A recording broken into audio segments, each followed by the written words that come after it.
우리 앞뒤적으로 서로 인사하실까요? 잘 오셨습니다. 반갑습니다. 네, 한 분 한 분 축복합니다. 네, 멀리서 오시는 또 분들 또 축복합니다.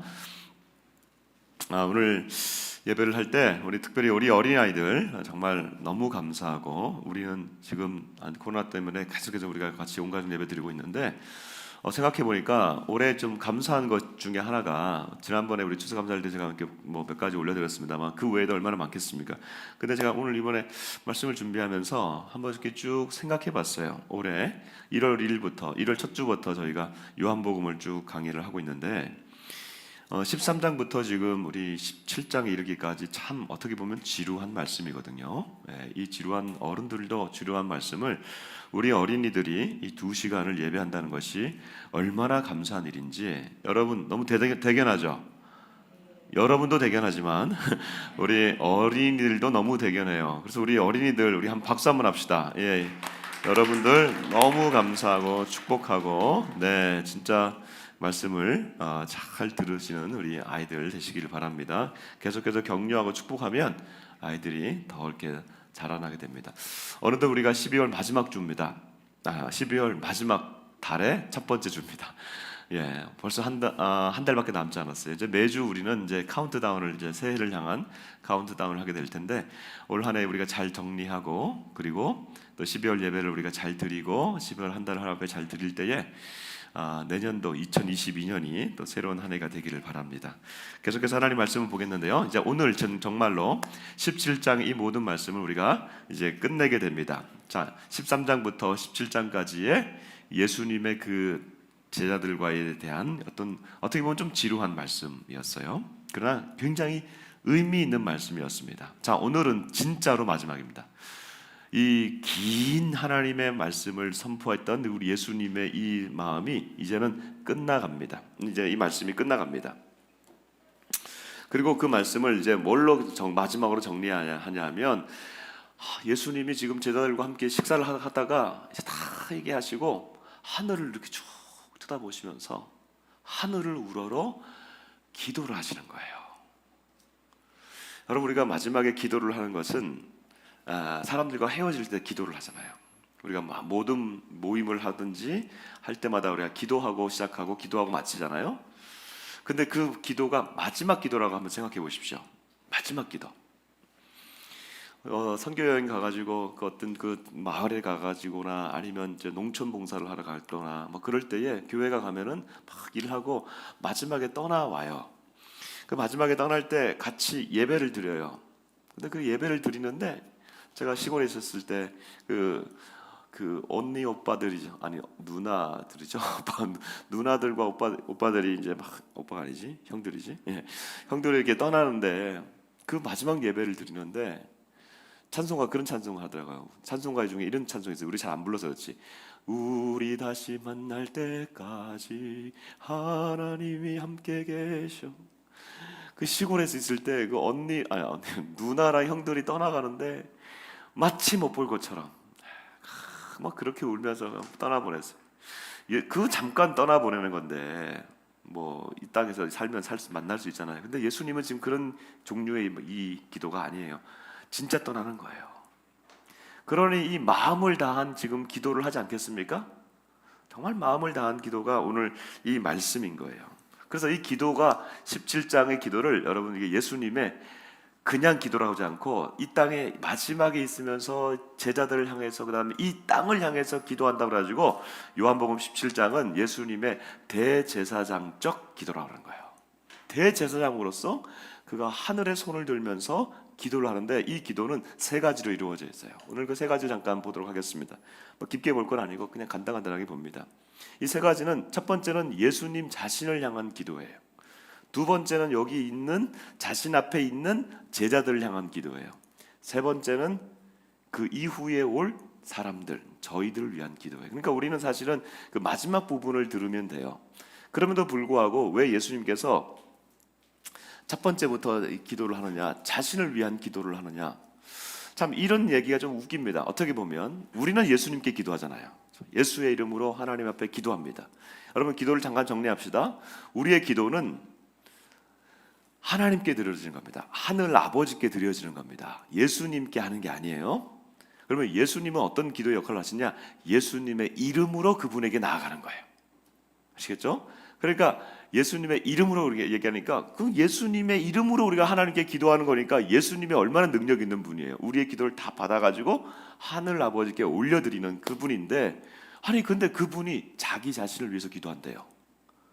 아니 왜 자기 자신을 위해서 기도하는 거예요? 이거 좀 어떻게 보면 이분이 뭔가 약하신 건가? 뭐 좀 나약해서 이분에게 뭐 능력을 달라고 기도하시는 건가? 이렇게 생각할 수 있어요.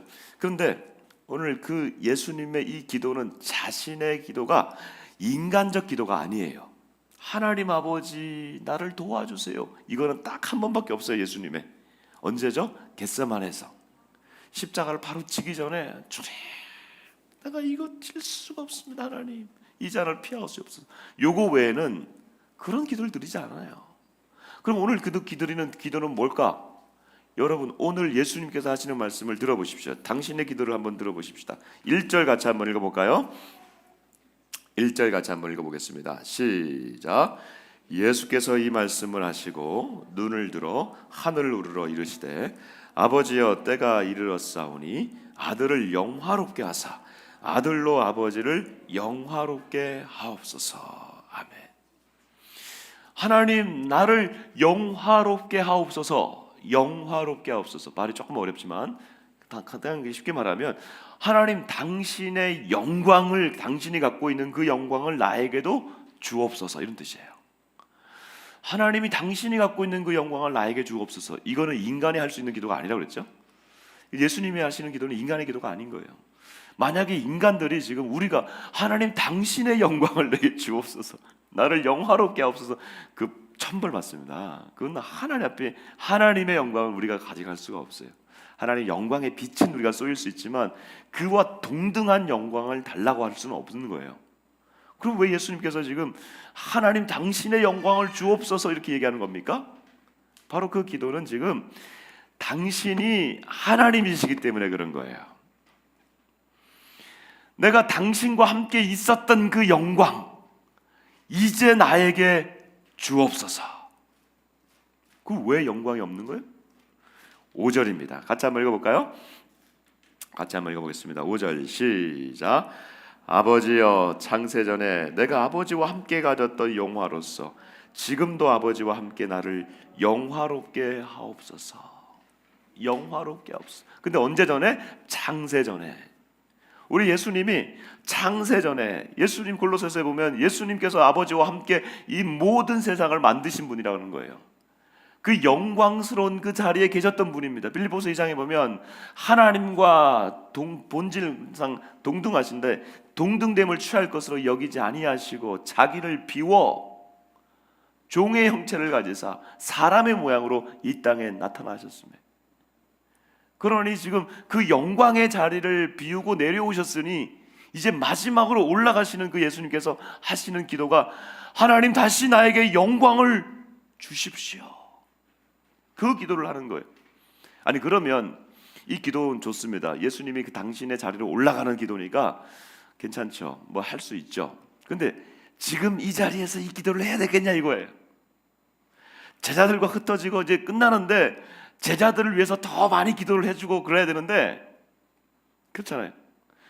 얘네들 지금 나 떠나면 이제 죽습니다. 주님 이들을 보호해 주십시오. 이렇게 기도해야 되는 게 우선적으로 나와야 되는 기도인데 지금 예수님은 제자들보다는 당신을 더 케어하시는 것 같아요. 그렇죠? 주님 하나님 나에게 영광을 주옵소서. 왜 예수님이 당신의 영광의 자리를 먼저 구하는 걸까요? 이게 우리에게 주는 중요한 시사점이 있습니다. 그분이 당신의 영광을 얻으셔야만 그분이 하시는 모든 일이 실제가 되는 겁니다.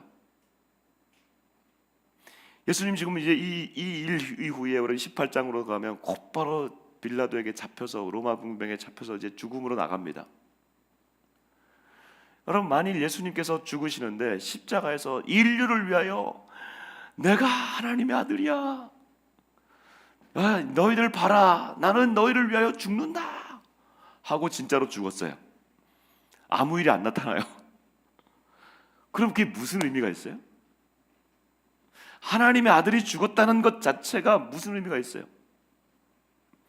하나님의 아들의 영광을 얻으셔야 되는 거예요. 영광을 얻으신다는 것은 하나님의 영광의 가장 끝에 있는 게 죽음이에요. 사망이에요. 근데 사망에 묶여서 그냥 끝나버리면 안 되는 거예요. 하나님 나를 영광스럽게 하옵소서라고 말씀하고 기도하는 것은 내가 이 죽음을 통과하여 이 땅을 꽉 붙들고 있는 이 사망, 죽음, 이 권세를 내가 깨뜨리게 하옵소서 이거예요. 그러니 지금 당신이 하시고자 하는 그 일을 하나님이 지금 앞에 나를 영광스럽게 하옵소서 이렇게 얘기하는 것은 하나님 내가 이 죽음을 통과하여서 하나님의 그 자리로 올라가는 그 영광을 주셔서 이들로 하여금 믿게 하옵소서. 그러니까 가장 중요한 것은 예수님에 대한 정확한 고백, 정확한 선포를 지금 예수님 스스로가 하게 하고 그 다음에 제자들에게 그리고 이 기도문을 읽는 우리들에게 그가 누구인지를 알게 하시는 거예요. 여러분 사실 구원은요 인간을 구원한다는 거, 나를 구원해 준다는 거 하는 것. 그래서 그것을 믿는 것을 우리가 신앙이라고 그러잖아요. 저와 여러분은 이런 신앙인이고 신앙 공동체로 교회가 모였습니다. 근데 엄밀하게 말하면 그 신앙이 나의 개인적인 것 같지만 그렇지가 않아요. 그 신앙의 목적은 인간의 제일 되는 목적은 하나님을 즐거워하며 영원토록 그만을 찬양하는 겁니다.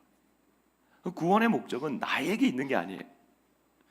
나를 부르시는 하나님, 인간을 부르시는 하나님, 나에게 자녀를 주시는 하나님, 그 자녀가 나에게 기쁨이 되는 것처럼 하나님의 자녀들이 하나님의 기쁨이 되라고 우리를 구원하신다는 거예요. 예수님도 지금 그 구원의 목적을 보여주시는 거예요. 지금 막 두려워 떨고 있는 제자들을 향해서 다들 두려워마 이거는 두 번째. 진짜 중요한 것은 하나님 내게 나를 영화롭게 하옵소서. 여러분 그래서 우리가 정확한 예수님에 대한 고백을 하는 것이 중요합니다. 그분은 어떤 분이세요? 그분이 죽으셨지만 성경은 그를 죽었다고 말하지 않습니다. 한번 보여드릴까요?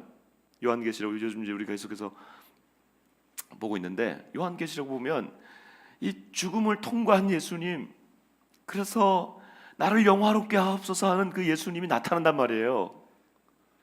내가 볼 때에 그의 발 앞에 엎드러져 죽은 자 같이 되매 그가 여기 예수님이에요. 그가 오른손을 내게 얹고 요한이에요. 이르시되 두려워하지 말라 나는 처음이요 마지막이니 곧 살아있는 자라. 내가 전에 죽었었노라. 볼지어다 이제 세세토록 살아.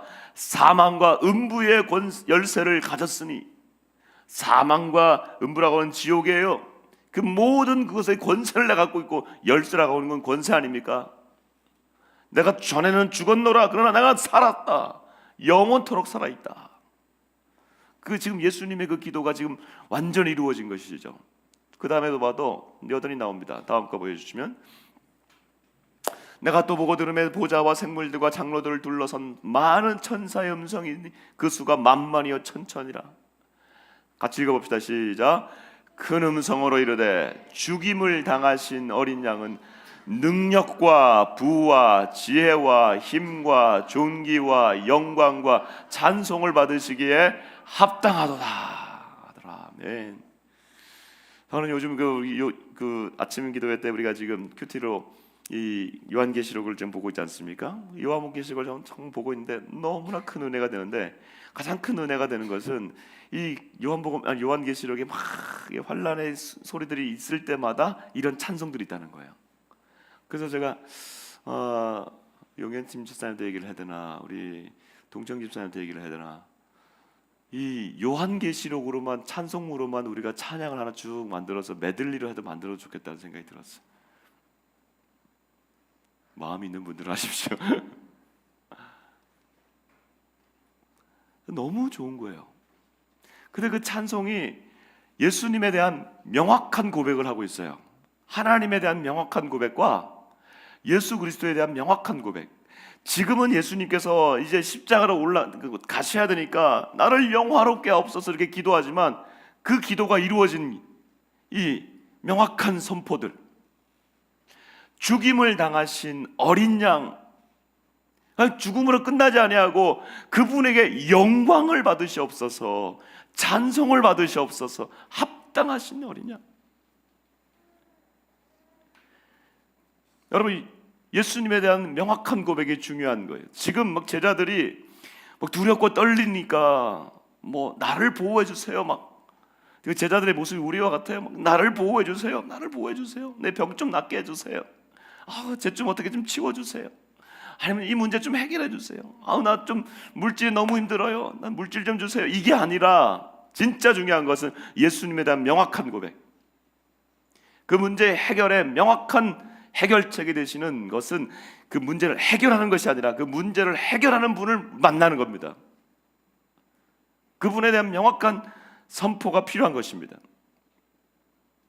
예수님이 나의 삶에서 가장 영광을 받으실 분이라는 것을 먼저 그분에 대한 믿음이 고백되고 선포가 일어날 때에 그 뒤에 그 다음에 일들이 일어나는 거예요. 또 있었네? 내가 또 들으니 하늘 위에와 땅 위에와 땅 아래와 바다 위에와 또 그 가운데 모든 피조물이 이르되 보좌에 앉으신 이와 어린 양에게 찬송과 존귀와 영광과 권능을 세세토록 돌릴지어다. 이 찬양이 있어요. 이것도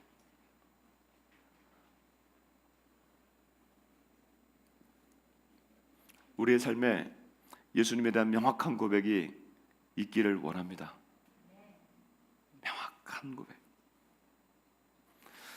이제 두 번째 기도로 들어가 봅시다. 이제 실제로 요게 가장 강력한 기도일 거예요. 그리고 가장 제자들이 지금 원하는 기도일 거예요. 그리고 우리가 원하는 기도일 거예요. 그것이 바로 지금 두려워하고 있는 제자들을 향한 기도입니다. 예수님께서 뭐라고 기도하실까? 11절 같이 한번 읽어볼까요? 11절 같이 읽어보겠습니다. 시작. 나는 세상에 더 있지 아니하오니 그들은 세상에 있사옵고 나는 아버지께로 가옵나니 거룩하신 아버지여 내게 주신 아버지의 이름으로 그들을 보존하사 우리와 같이 그들도 하나가 되게 하옵소서. 두 가지를 얘기하고 있습니다. 하나님, 나는 이 땅에서 가니까 이 땅에 남아있는 이들을 보존해 주십시오. 보호해 주십시오. 이거죠. 맞아요. 이 보호해 달라고 하는 기도가 나와요. 그러니까 이건 당연히 올려드려야 될 기도이죠. 그런데 그 보호의 목적이 달라요. 생명을 보호해 주십시오. 이런 기도가 아니에요. 이들을 보존하사, 그 다음에 나오는 게 그들도 우리와 같이 하나가 되게 하옵소서. 그들을 생명을 보호해 주십시오가 아니라 그들을 보존하사 우리와 같이, 나와 아버지가 하나인 것 같이 이들도 하나가 되게 하옵소서. 이 기도를 하고 있다는 거예요. 우리의 생각 같으면 하나님, 정말 나는 이제 떠나니까 이 남아있는 자들을 하나님 보호해 주십시오. 근데 그렇게 그거로만 끝나는 게 아니라 그들을 보호해서 이들이 하나가 되게 해주십시오 라고 기도를 하고 있다는 거예요.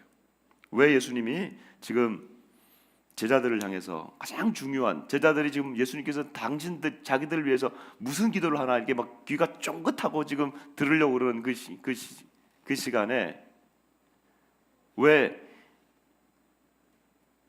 하나가 되게 하라고, 하나가 되게 하십시오 라고 기도했을까?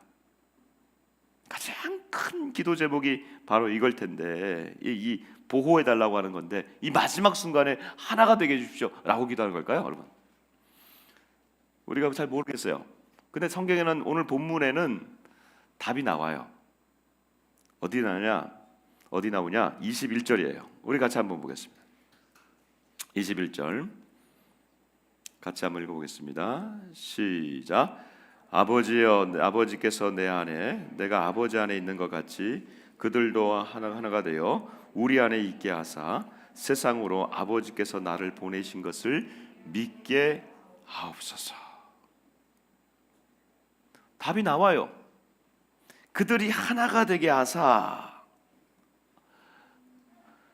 세상이 나를 보낸 것을 알게 하옵소서라고 답이 나오는데, 근데 이것도 중요한 게 여러분 21절에 나오는 이 답이 누구를 향한 답이냐 하면은 제자들을 향한 답이기도 하지만, 예수님의 기도가 아까 세 가지라고 그랬죠? 첫 번째는 당신을 향한 기도, 두 번째는 앞에 있는 제자들을 향한 기도, 세 번째 기도가 예수님께서 하시는 세 번째 기도의 대상이 있는데, 그게 참 흥미로운 거예요. 여러분 20절 같이 한번 읽어보겠습니다. 20절 같이 한번 읽어봅니다. 20절 시작. 내가 비옵는 것은 이 사람들만 위함이 아니요 또 그들의 말로 말미암아 나를 믿는 사람들도 위함이니.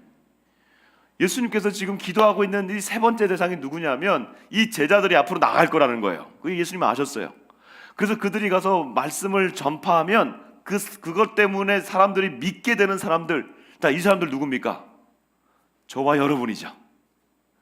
시간이 오래 지났을 뿐이지, 2000년이 지났을 뿐이지 지금 우리 같은 사람들이에요.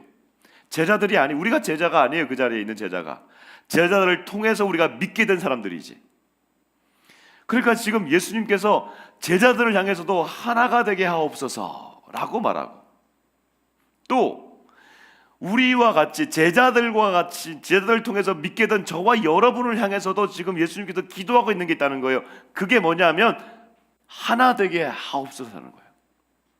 자, 그러면 예수님께서 지금 이 땅에 남겨지고 있는 바로 앞에 지금 제자들과, 그리고 제자들 이후에 엄청나게 많아질 소위 말하면 성도들, 그리스도인들, 세상의 온 그리스도인들을 향해서 마지막 기도를 하고 있는 그것이 바로 뭐냐면 이들이 하나 되게 하옵소서라는 거예요. 이들이 성령 충만케 하옵소서, 이들이 세상 정부와 싸우게 하옵소서, 이게 아니라 이들이 하나 되게 하옵소서라는 거예요. 그러니 이 기도가 얼마나 중요한 기도라는 거예요.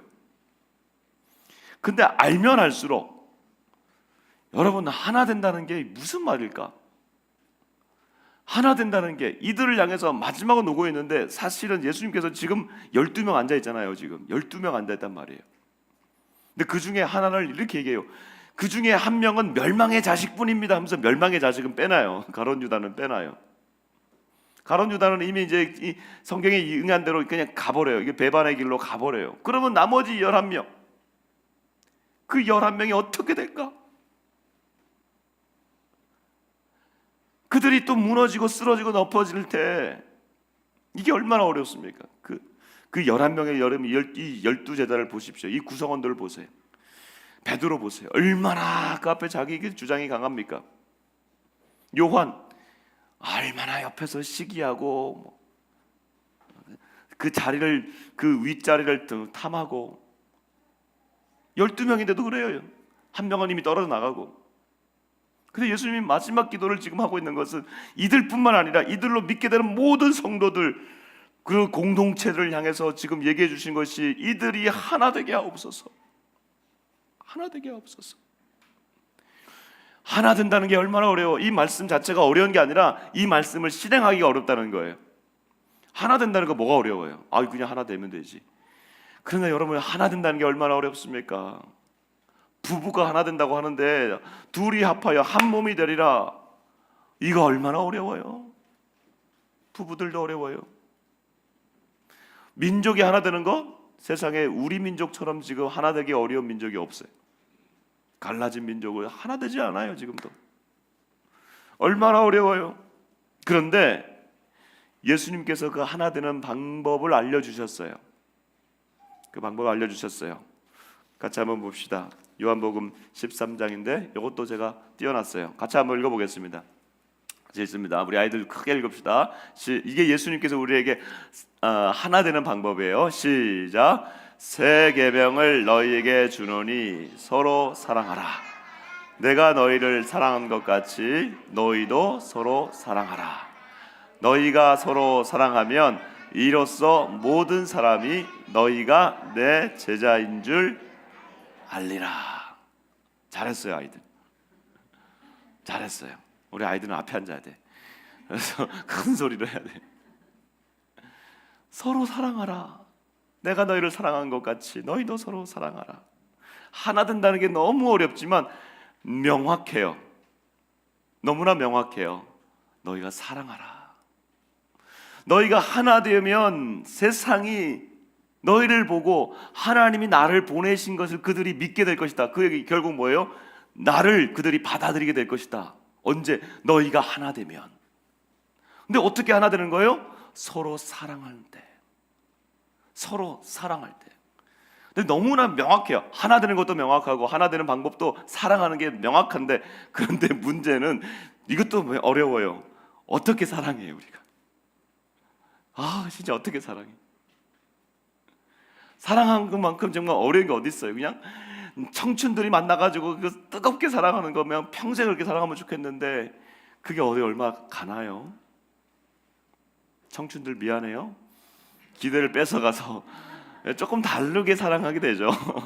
오래 가요. 근데 조금 다르게 사랑하게 되죠. 정말 이 사랑이라는 게 어려워요. 여러분, 우리의 본성으로 말하면 사랑할 수가 없어요. 그렇죠? 본성으로 우리가 이것을 받아들이면 사랑을 못해요. 그럼 우리가 사랑을 못하면 하나가 되지 못해요. 하나가 되지 못하면 세상이 하나 되지 못한 공동체를 통해서 복음, 예수님을 받아들이지 못한다는 거예요. 그리고 여러분, 우리가 이것을 어디로부터 출발하느냐가 다른 거예요. 이럴 때는, 어려울 때는 본질로 돌아가는 거예요. 어떻게? 본성으로 우리가 한다 그러면은 이거는 안 되는 거예요. 나는 사랑할 수 못 써요. 그러면 하나가 되지 못해요. 하나 되지 못하면 세상은 우리를 보면서 하나님의 아들 예수님을 받아들이지 못하는 그런 결과가 나와요. 본성으로 할 수가 없습니다. 근데 오늘 말씀하시는 것은, 다시 한번 보여주세요. 오늘 이 말씀은 여러분 권면입니까? 명령입니까? 새 계명. 이것은 새 명령이에요. 새 명령을 너희에게 준다. 너희가 서로 사랑하라. 이거는 본성으로 출발하는 게 아니에요. 내 본성에서는 할 수가 없어요. 내 본성으로라면 나는 저 사람 계속해서 미워해야 돼요. 저 사람에 대해서 나는 계속해서 피해야 돼요. 그리고 나는 이 사건에 대해서 내가 눈을 감아야 돼요. 그런데 오늘 주님이 주시는 말씀은 본성에 근거한 것이 아니라 명령이라는 거예요. 새 명령을 너희에게 준다. 너희가 서로 사랑하라. 여러분, 이 명령을 받아들이는 것은 우리의 삶에서 뭐가 되냐면 훈련이 돼요. 훈련이에요. 훈련으로 우리 자신을, 내 어떤 본성을 거스리는 일을 하는 것이 훈련과 연습과 반복되는 그 과정이에요. 여러분, 훈련이 얼마나 중요합니까? 제가 우리 그 둘째 군대를 보내는 것이 저에게는 큰 경험이었는데, 저도 이제 자식을 기르다가 이제 국가기관에 맡기는, 완전히 맡기는 이제 그 훈련을 한 거죠. 그 아이도 이제 그렇게 훈련을 하고, 제가 이제 아이를 데리고 그 훈련소에 들어가는데, 훈련소에서 이렇게 들어가서 이렇게 이제 아이들 떠나 보내요. 그때는 이제 코로나니까 뭐 연병장에도 못 들어가고 바로 그 앞에서 이제 떠나 보내는 거예요. 이제 비도 오고 막 그러는데, 우리 그 세연이만 이제 떠나는 게 아니라 많은 아이들이 왔을 거 아니에요. 애들이 왔는데, 비슷한 그 청년들이 왔는데, 솔직히 말해서 제가 이 아이들 보면서, 우리 뭐 세연이도 몸매가 좀 있잖아요. 그래가지고 얘가 어떻게 가서 저걸 할까 이제 그런 생각을 했는데, 세연이보다 더한 애들이 왔어요. 뭐 이런 애들이 와가지고, 제가 볼 때는 완전히 코올리게 애들이 오고, 몸도 이렇고 별로 군대 갈 그런 어떤 정신이 아닌 것 같아. 애들 친구들 엄청 많이 와가지고 그리고 가는 순간까지 과자 먹고 들어가고, 야, 쟤네들이 가가지고 도대체 이 나라를 지키겠나? 저는 우리나라가 좀 위험해 보였어요 그때. 근데 6개월 지나고 1년이 지나고, 그래서 세윤이가 이제 코로나니까 못 들어가요. 근데 이제 그 부대 사진을 요즘은 보내줍니다. 이렇게 찍은 사진들을 보내주는데 이제 벌써 병장이 됐어요. 근데 제 아들이 이제 다음 주에 나옵니다. 근데 그 아이들 또래 병장 또를 보니까요, 이게 각이 딱 잡혔네요. 너무 이렇게 뚱뚱한 애도 없어요. 다 조금 슬림해졌어요. 나름대로 슬림해졌고, 아, 저 정도면 국방의 의무는 다 했구나, 그 생각이 들어요. 제가 왜 이 말씀을 드리냐면, 사랑이라는 게 내 본성과 본능에 충실하면 할 수가 없다는 거예요. 여러분, 이것은 주님의 명령이고, 주님의 명령을 우리에게 주셨고, 그 명령의 부르심 앞에 우리가 서 있는 거예요. 근데 이 부르심은 단순한 나의 개인의 호불호가 아니라, 지금 주님이 마지막으로 지금 이 제자들에게 지금 부르시고 있는 이것은 공동체를 향한 부르심이에요. 한 개인에게 주시는 이게 아니에요. 내가 이들을 위하여 기도합니다. 그리고 또 이들을 통해서 나를 믿게 되는 그들을 위하여 기도합니다. 공동체예요. 그리고 하나 되는 것은 절대 한 사람이 아니죠. 개인이 아니죠. 복수잖아요. 그러니까 제자 공동체를 통해서 앞으로 세워질 수많은 교회 공동체들이 주님의 이 명령 부르심 앞에 서 있는 거예요. 이 부르심은 우리가 취사 선택하는 게 아니에요. 취사 선택해서 나는 아니야 이렇게 할 수 있는 게 아니라, 이 거룩한 하나님의 공동체는 이 부르심 앞에 서 있는 거예요. 그래서 이 부르심 앞에 우리가 서 있을 때에 공동체가 하나 되기를 노력하고 서로 사랑하기를 결단하고, 그 거룩한 부르심이 있을 때에 세상이 우리를 통해서 예수 그리스도를 알게 된다는 것이죠. 그러니까 우리의 하나됨은 우리의 호불호가 아니라 우리를 통해서 세상에게 복음이 나아가게 되는 강력한 증거가 되는 거죠. 그러니까 여러분, 우리가 얼마나 이것이 중요합니까? 예수님께서 왜 마지막에 이 우리를 향해서 하나 되기라고 말씀하시는 걸까요?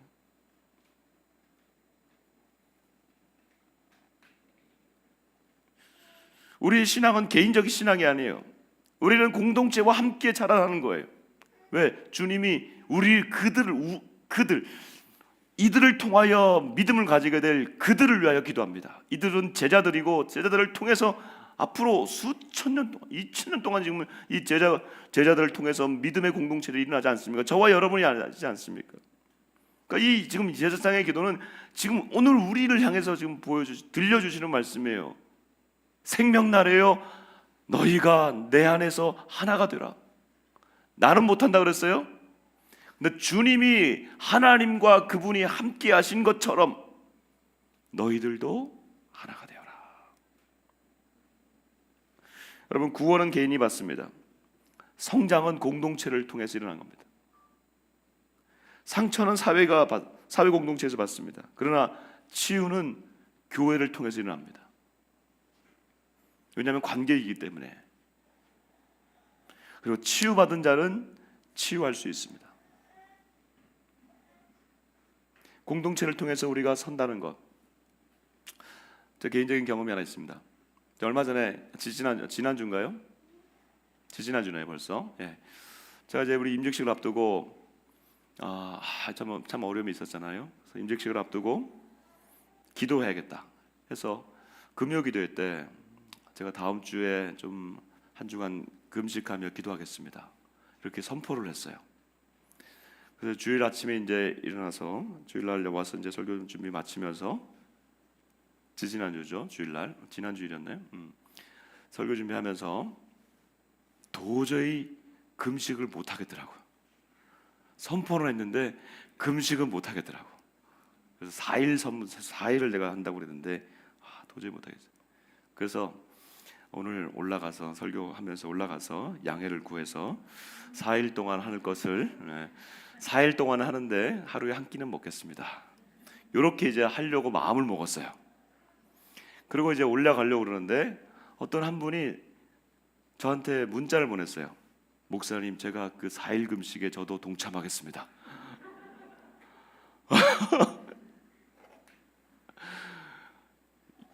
거기서 공동체의 힘을 느꼈어요. 나는 넘어지고 싶고 뒤로 넘어가고 싶고 한 발 빼고 싶었는데, 아니 동참하겠다는데 제가 안 할 수가 없잖아요. 제가 지난 4일 동안 금식을 참 힘든 가운데 했어요.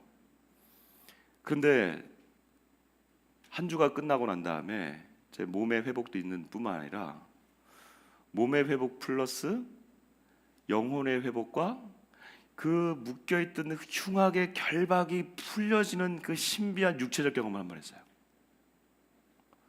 제가 만일 그때 넘어지고 만약에 한 발 뒤로 뺐다면은 그런 경험을 하기가 어려웠을 거예요. 여기서 내가 느낀 거예요. 하나님이 우리를 공동체로 부르셔서 공동체 안에서 서로가 넘어지지 않도록, 치유는 공동체에서 나거든요. 이 훈련은 공동체에서 하는 거거든요. 하나 되고 사랑하는 것은 공동체에서 하는 거지 내 혼자 하는 게 아니거든요. 이 훈련과 치유를 공동체 안에서 서로 경험하면서 나는 넘어지려고 그러는데 뒤에서 나를 딱 버티는 사람이 있어요. 여러분을 뒤에서 사랑방에서 여러분을 딱 버티고 있는 거예요. 리더가 넘어지려고 할 때 리더를 위하여 기도하는 사람들이 딱 버티고 있는 거예요. 그러면 그 리더가 나중에 여러분을 향해서 뒤에서 손을 딱 버티고 있는 거예요. 그럴 때 회복이 일어나는 거예요. 그럴 때 서로 사랑되고 사랑하고 하나가 되어질 때, 이것은 거룩한 부르심이에요. 우리가 하나가 되어질 때에 그 공동체를 보고 그 교회를 보고 세상이 우리 주님 앞에 나오게 되는 것이죠. 너희들이 그렇게 싸우고 너희들이 그렇게 하나 되지 못하는데 사람들은 믿지만 온전한 복음이 아니에요. 온전한 복음은 우리가 그 안에서 서로 하나 되고 이것을 연습하고 훈련하고 완벽하진 않더라도 하나님 앞에 우리의 부족함을 올려드릴 때에 그것이 하나님의 부르심 앞에 서는 것입니다. 우리 교회뿐만 아니라 우리 한국교회 그리고 전 세계의 모든 교회가 아까 그 찬양했잖아요. 나팔이 울리고 하늘이 열리네, 신랑이 오실 때 교회여 일어나 주님을 맞으라. 그 교회에 우리만 있겠어요? 전 세계의 교회가 하나 되어서 너는 감리교니? 너는 장로교니? 그렇게 물으실 것 같잖아요. 주님이 너는 나의 교회니? 너는 나를 믿니? 너는 나를 사랑하니? 그리고 너희가 나를 사랑했니? 그렇게 부르실 것 같아요. 오늘 이 거룩한 부르심 앞에 우리 공동체가 문제가 있다는 게 아니에요. 이 말씀을 다시금 상기하는 거예요. 우리가 그렇게 하나 되고 서로 사랑하는 공동체가 되기를 주 이름으로 축복합니다. 우리 같이 찬양하십시다. 우리가 같이 찬양할 때에